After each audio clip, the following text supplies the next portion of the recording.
Não é difícil perceber que o advento da internet influenciou e influencia a maneira como a comunicação humana se realiza. E nesse universo da comunicação digital, é importante para entender melhor o funcionamento dos textos, distinguir o que é que são os gêneros textuais e o que é que são os suportes a esses gêneros. Quando pensamos em gêneros, pensamos em conjuntos de textos.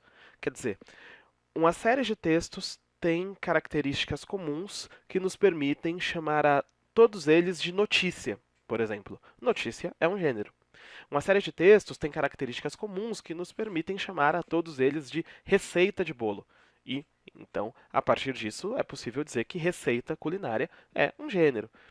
Bom, já o suporte é o meio em que esse texto se realiza e o meio a partir do qual o texto circula na sociedade. Para entender isso melhor e aplicar já a esse universo da internet, vamos ver alguns exemplos de suportes e de gêneros que neles se realizam.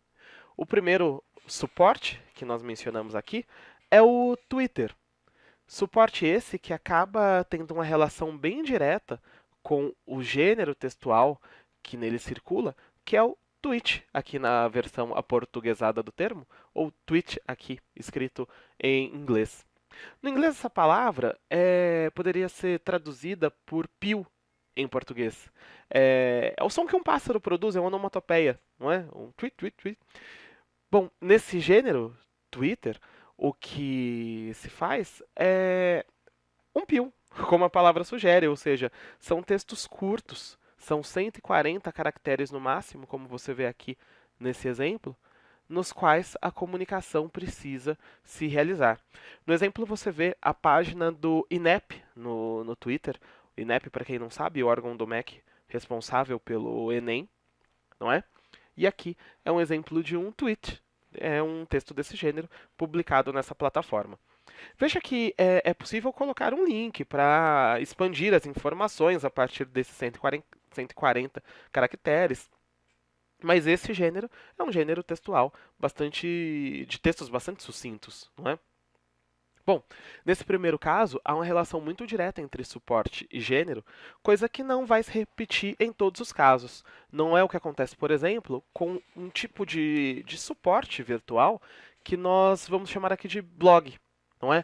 Não é possível dizer que blog é um gênero de texto, porque nesse formato blog se apresentam textos de gêneros distintos.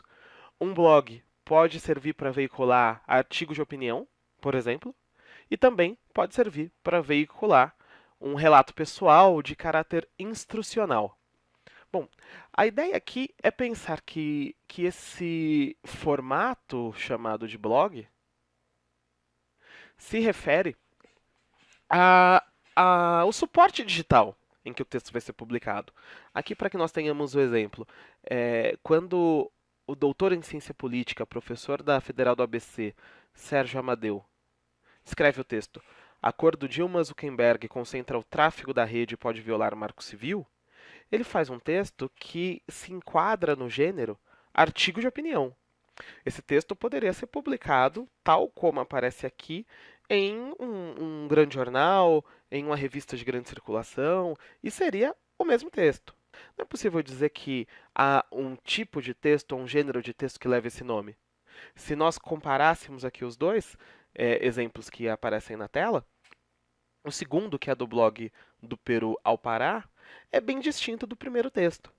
Nesse segundo, a autora Fernanda de Ávila, que é responsável pelo blog, relata experiências de viagem, daí dizer que se trata de um relato pessoal, sugerindo às pessoas que queiram fazer viagens parecidas aproveitarem o que foi visto de melhor, evitarem o que foi visto de pior, dando também aqui instruções. Comparando esses dois textos, são gêneros bem diferentes, mas que se apresentam num suporte semelhante, que é o blog. E no terceiro exemplo, para fechar essa primeira parte da conversa, nós temos aqui o mais famoso suporte de troca de mensagens na internet, que é o Facebook. não é? É o nome da empresa, é o nome da corporação, e é possível dizer também que se trate de um suporte. Quais são os gêneros textuais principais, fundamentais que circulam no Facebook? Isso tende ao infinito. Possível dizer que aqui os gêneros são ilimitados. Para pensar um pouco sobre isso, vamos analisar aqui a página de um grupo de educação revolucionário e inovador, que talvez você conheça, não é verdade? Que leva aqui o nome Geek, né? Aqui um grupo de educação. Bom, aqui na página da Geek no Facebook, nós vemos que há um espaço para as publicações.